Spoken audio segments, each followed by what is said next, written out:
Hey everybody, Matt Barton here with this week's Broker Minute or Two. And before I jump into the content, just wanted to wish everybody a Merry Christmas. I don't know what your plans are, to be with family, to travel, whatever the case may be. I hope it is an enjoyable break for you and that you stay safe and have great memories.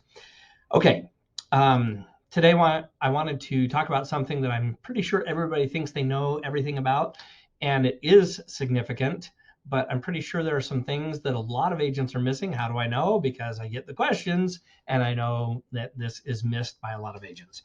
So, having said that, I want to talk about the um, purchase contract, Section 7, Item B. It says, if the house is prior to 1978, the seller, as part of seller's disclosures, will provide the lead-based paint disclosure and acknowledgement for the property. That's the disclosure, the lead-based paint disclosure. And so that's great. But that's kind of where most agents stop. Gosh, as long as we provided the lead-based paint disclosure, we're covered. My client is covered. I've done my job. My fiduciary of reasonable care has been met. And I'm going to propose that you have not completely. You've done part of it. If you go to the lead-based paint disclosure, which I now have on screen, in item C, it has this verbiage.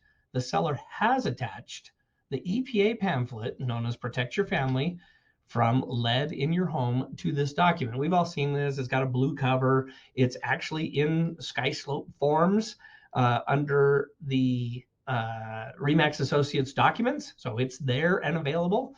But a lot of times what happens is we and our clients send over the lead-based paint disclosure and we figure, oh, well, people have access to that or whatever the excuse is, but that's not what the contract requires. It says that the seller is going to attach and provide to the buyer this document.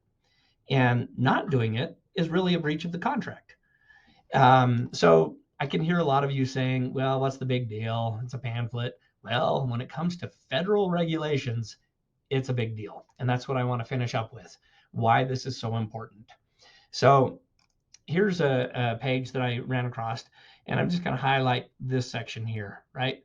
Errors, incorrect signature dates, missing information, or initials on the lead-based paint disclosure can result in fines of $11,000 per occurrence. Further, a seller, a lessor, or an agent who fails to give the proper disclosure information can be sued for triple the amount of damages. In addition, they may be subject to civil and criminal penalties. And then click here for more information. I hope that got your attention. It gets my attention. That's a lot of money. In fact, I ran across the case, I don't know, a year or two ago, where on the property management side, they have the same requirement. If it's pre-1978, they must do disclosure. So this property manager had rented several properties and had not provided the information. And he was found guilty. I think at the time it was either 10 or 15, whatever. Let's go with 10. 10 times $11,000 is $110,000 for not providing the appropriate information as required by federal law.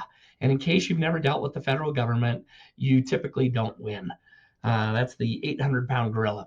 And then the last thing I wanted to show you to kind of demonstrate this point, let me move this over here. This is a document known as the 1018 disclosure rule, 37 pages. And it talks about what's required, what happens if things aren't provided as required, what the fees can be, the factors taken into consideration. My point is, when there's a 37-page document with huge fines attached to it, there are attorneys, and there are some even here in the state of Utah, who this is an area of their focus. It may not be the only one, but they definitely specialize in this as part of their services that they focus on. So I'm kind of hopefully doing a little bit of the scared straight thing here. I just hope all of us understand this really is important, not to just do the disclosure, but to also include the pamphlet.